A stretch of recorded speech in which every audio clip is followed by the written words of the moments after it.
¿Qué tal estáis, franjiverdes? Bienvenidos al primer postpartido de la temporada en el canal y desde luego que no va a ser el más positivo en clave Elche porque es el de la derrota por 0-5 en el Martínez Valero frente al Barça. Evidentemente que te metan una manita en tu estadio es indigno y diría yo motivo de enfado, porque el Elche es que acabó siendo verdaderamente anticompetitivo y a mí particularmente me decepcionó, pero sí es verdad que en la primera parte fue un partido relativamente igualado con cosas a rescatar, diría yo, ahora lo hablaremos, aunque con muchas dificultades para convertir los acercamientos en ocasiones reales y fallos individuales que propiciaron el 0-2 con el que se fue al descanso y del que los de Martín Anselmi no se pudieron reponer. En todo caso, vamos ya con el análisis sobre todo de lo que fue el partido antes de que el Barça ya arrollara con todo.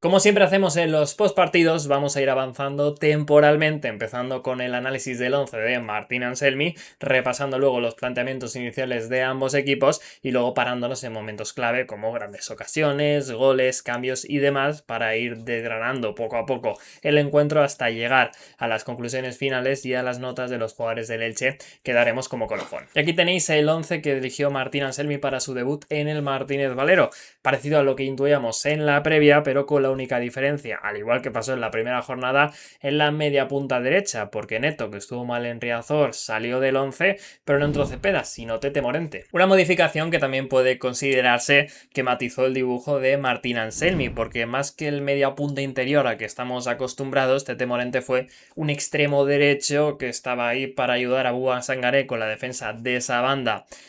ante los ataques del Barça por su banda izquierda, donde estaban Karima de Jimmy primero y luego Anthony Gordon, y luego en ataque tampoco fue demasiado para adentro Tete, porque sobre todo también era extremo y ponía centros cuando atacaba el espacio, o sea que el esquema yo considero que fue algo mixto entre el 3-4-3, porque verdaderamente Ali Houari sí que iba más para adentro desde la banda izquierda, era un poco más el media punta, y el 5-4-1 que podía dibujarse sobre todo más en defensa. Pero vamos, los dibujos son puntos de partida, casi que es lo de menos, y en el jugador por jugador sí que lo último a destacar es que Bouba Sangaré se mantuvo como carrilero y Redondo como central, diría yo, sobre todo por un tema de la entidad del rival que te llevaba a tomar un planteamiento más defensivo, al menos como digo en el jugador por jugador, que creo que se asentará durante la temporada, que espero que pronto ya empezamos a ver ese Bouba Sangaré de central exterior con Redondo, intuyo, en el banquillo en lugar de quitarle el sitio a Fengruber, que creo que ya mejoró al equipo en el partido en Riazor. Yendo ya al partido, el Elche salió a morder, a jugarle de tú a tú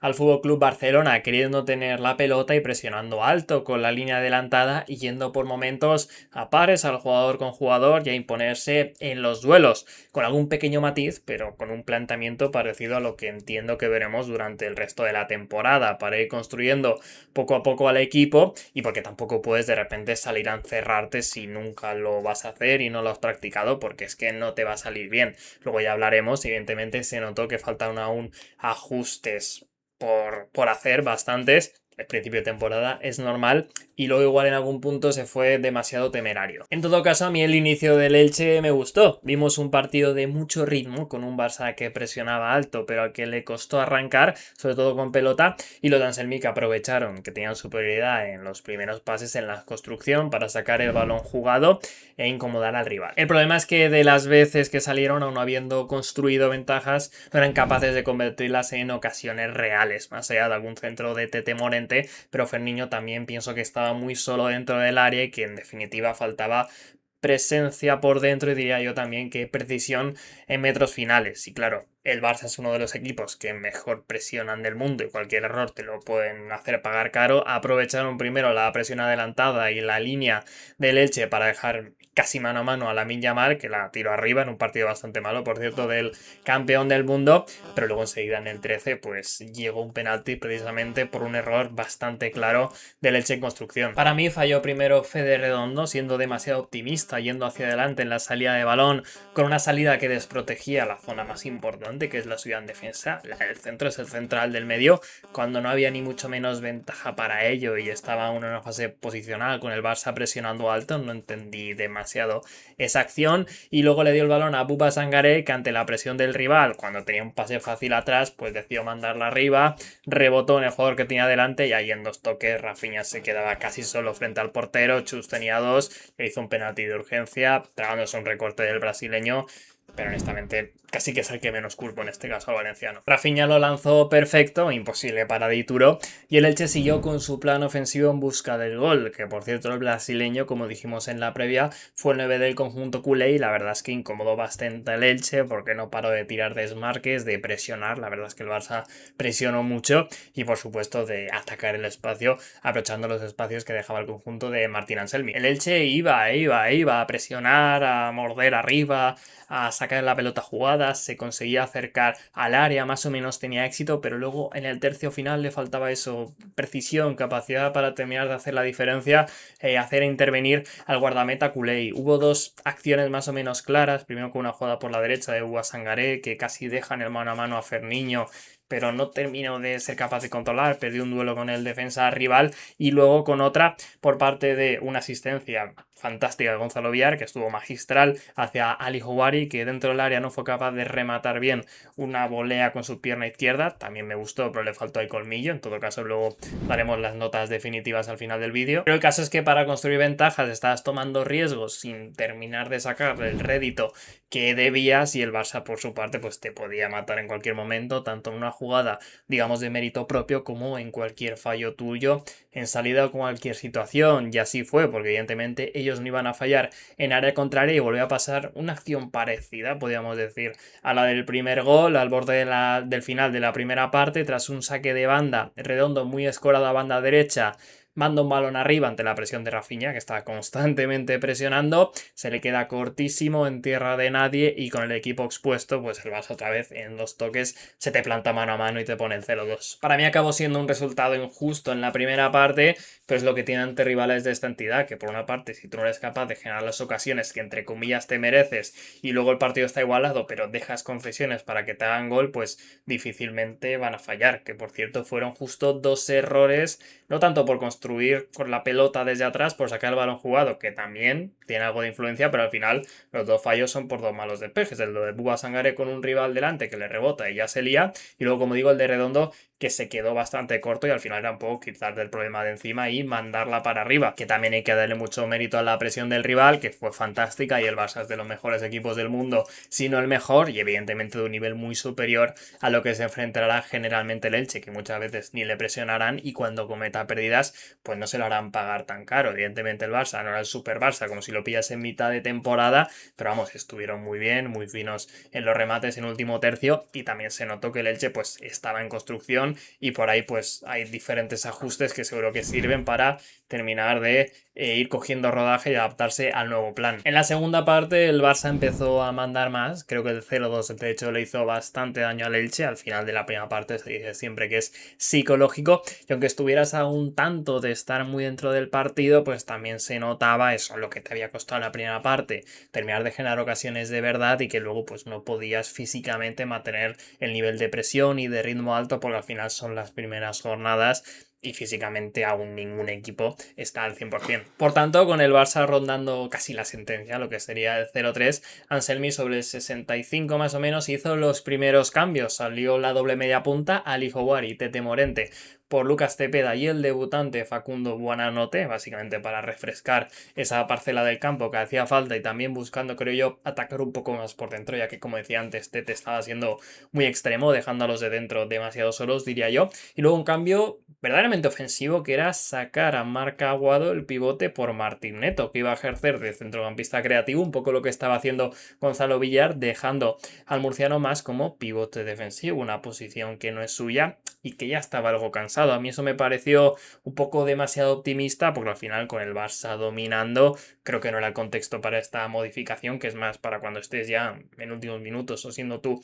un poco quien esté siendo el protagonista, y que el partido te pedía más pues un morcillo, que es un perfil más defensivo y de mucho despliegue que aún hacía falta hacer. Tuvo una pequeña ocasión el Elche tras los cambios, tras un fallo en el saque de meta del Barça hacia Dani Olmo, que le pasa el balón por debajo de las piernas y está muy bien redondo en los robos altos ahí en general durante el partido, luego lo haremos en las notas más, pero estuvo bastante acertado. El balón le acabó llegando a Cepeda en posición peligrosa, partiendo desde la izquierda, por cierto, con Buonanotte y Cepeda empezaron los dos zurdos, Cepeda por la izquierda, Buonanotte por la derecha, aunque luego ajustaban, no me queda claro cómo sería si lo viéramos de inicio, pero el caso es que el chileno creo que se equivocó primero en la decisión de cerrarse un poquito el disparo y luego buscó el golpeo, que se le fue muy arriba y casi sin peligro, cuando verdaderamente el robo daba pie para una ocasión bastante clara, y también fue un poquito resumen de pues lo que fue el partido con el Elche, que teniendo ventajas pues tomaron malas decisiones o les faltaron precisión en definitiva. Y prácticamente después el Barça casi que cierra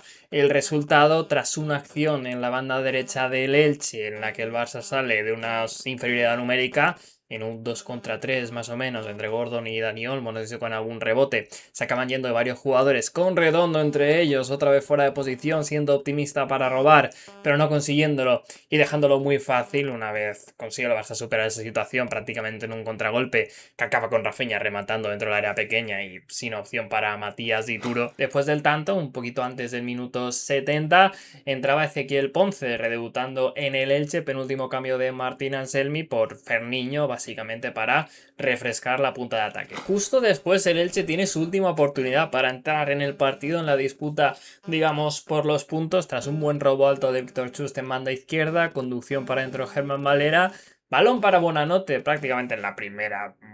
pelota que tocaba siendo jugador del Elche Club de Fútbol, y desde dentro hace una muy buena conducción entre tres jugadores y saca un remate inesperado para Joan García que va al palo. Es un gol difícil, no lo consigue, pero es una acción de muchísima calidad y básicamente de un jugador de otra dimensión. Lo que hablamos, Facundo Buonanotte debe de ser el jugador estrella de este equipo y casi consigue debutar con gol, ya no solo en esa acción, sino prácticamente en la siguiente, tras un saque de banda en la banda derecha del Elche, en una buena asociación con Ezequiel Ponce, se equivoca un jugador del Barça, un central, tirando la línea del fuera de juego, y Buonanotte se queda prácticamente mano a mano, intenta finalizar por abajo, por entre las piernas de Joan García, no sé si lo hace ahí del todo bien, tampoco me parece mala idea, creo que tenía también antes posibilidad de darle el balón para que lo empujara, creo que a Germán Valera o a Cepeda, uno de los dos, pero en todo caso son dos acciones bastante meritorias por parte del argentino, que como digo empezó a dar dosis de su calidad y creo que a partir de la siguiente jornada ya empezará a ser importante desde el inicio, aunque en este partido particularmente pues no pudo lucir mucho más porque el Elche desde ahí ya se cae del todo. El cuarto gol llega con el Elche presionando alto, buscando el 3-1, pero creo que pecando de optimista, casi que de temerario, porque no te está dando físicamente, casi que no tenías ya la convicción ni estabas demasiado cerca del gol como para seguir, creo yo, apretando tanto. Era un poco exagerar y casi que momento de minimizar riesgos, pero el caso es que Dani Olmo se va muy fácil de Gonzalo Villar en su centro del campo, hace un giro fantástico, además estaba fresco y se notaba, y deja en el mano a mano a Gordon junto a Fermín tras un muy buen pase, con el Elche con la línea adelantada por delante del centro del campo. Como digo, un planteamiento que ya a esas alturas pues era un poco exagerado. Y el quinto llega en un ataque posicional del Barça, ya con el conjunto culé atacando muy fácil. Tras un buen pase por dentro, el balón llega a Fermín de espaldas frente a Redondo en la frontal. Creo que el argentino peca de optimista, gira como una peonza Fermín ante el ataque del central del Elche y en el mano a mano va para adentro. Justo después, último cambio del Elche, ya con el partido evidentemente muy perdido, pues tenían la opción de dar descanso a algún jugador y sobre todo meter en dinámica a algún otro, darle minutos para que cogiera ritmo de competición, y Anselmi en este caso eligió a Vigas retirando al Redondo. Prácticamente con eso acabó el partido. Lo último a mencionar, las palabras muy buenas diría yo de Matías Dituro ejerciendo de capitán en la pausa de hidratación, ya diría que con 0-4 una cosa así, diciendo eso de que si seguimos así, de haciendo cada uno la suya, buscando el highlight contra el Barça, pues le iban a caer 8. Que es verdad que hubo alguna acción de cierto egoísmo, del partido está perdido, voy a hacer la mía, me voy a ahorrar según qué carrera. Eso sí que creo que es motivo de enfado por la afición, más allá de que pues el Elche se cayera muy en parte por el peso del resultado y también pues por el tema físico de mucho ritmo alto, no estás acostumbrado por ser las primeras jornadas, pero bueno, ahí darle el tic verde, digamos, a Matías Dituro en cuanto a sus palabras y el hecho de que el Elche, pues obviamente, sea el resultado que sea, no puede puede de repente, por ser el partido importante en el que hay tantas cámaras, ir a lucirse cada uno, porque es que efectivamente si no, no te va a dar y vas a acabar siempre en goleada. Así que el objetivo ahora debe ser que la goleada pese lo menos posible en lo mental. Oye, es el Barça, aunque no estuviera al 100%, es lo que hay. Tampoco crea que sea un partido como para medir verdaderamente el nivel del Elche, precisamente por la entidad del rival que llega aún muy pronto con el equipo en construcción. No te puedes permitir los últimos 20 minutos, eso es evidente, anticompetitivo, lo he dicho ya muchas veces, pero sí es verdad que oye, hay cosas que rescatar en la primera parte, lo que hemos mencionado de la presión, el ritmo alto, la construcción de pelota, más allá de que pues haya que mejorar muchas cosas de ajustes sobre la línea adelantada, cómo presionar sobre todo al pasador, la precisión y organización en metros finales y ya veremos qué tal el partido frente al Racing en Santander con un equipo en cuanto a conceptos parecido al propio Elche, incluso al Barça. Ya haremos la previa de este duelo y sobre todo que trae Bragarnik en esta última semana de mercado. Yo tengo bastantes expectativas porque lo cierto es que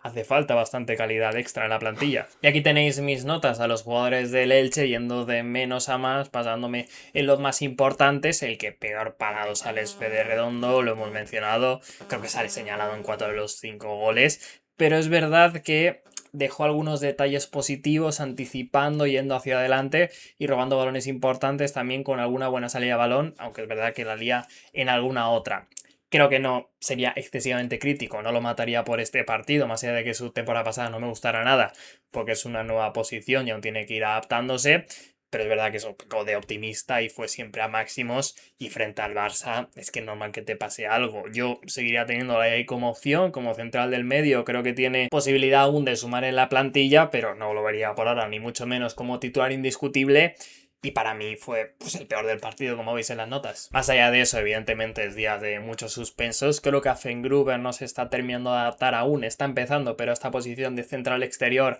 a mí la temporada pasada me gustaba más como central del medio la línea de 3. No sé si tiene algo que ver de no, mentalmente está pensando en el mercado. Yo lo dudo, pero bueno, es verdad que es un ajuste de posición creo que no le viene bien y que el Elche también le vendría bien en parte por devolver al austriaco al centro, el hecho de poner ahí a Buba como central exterior, salvo por ejemplo a Ferniño, que me gustó en los duelos, más o menos pudo aportar continuidad, pero es verdad que tuvo muy poca compañía, aunque es verdad que quizá le faltó algo de colmillo en el área, pero es verdad que era un partido muy difícil para él. Lucho Valera como siempre, generando algún acercamiento, y luego los que me gustaron un poco más, Facu Bonanote con esas 2 acciones de peligro que comentamos, creo que fue un buen debut dentro del contexto, luego trabajó con defensa, pero es verdad que ya con el equipo muy partido tampoco pudo hacer mucho más, pero oye, dejó ahí su sello de calidad. También al hijo Wari, a lo que le duró la gasolina, dejó también detalles de su nivel con pelota, de que tiene talento, más allá de que luego tomar alguna mala decisión, no termina de tener colmillo en esa acción del gran pase de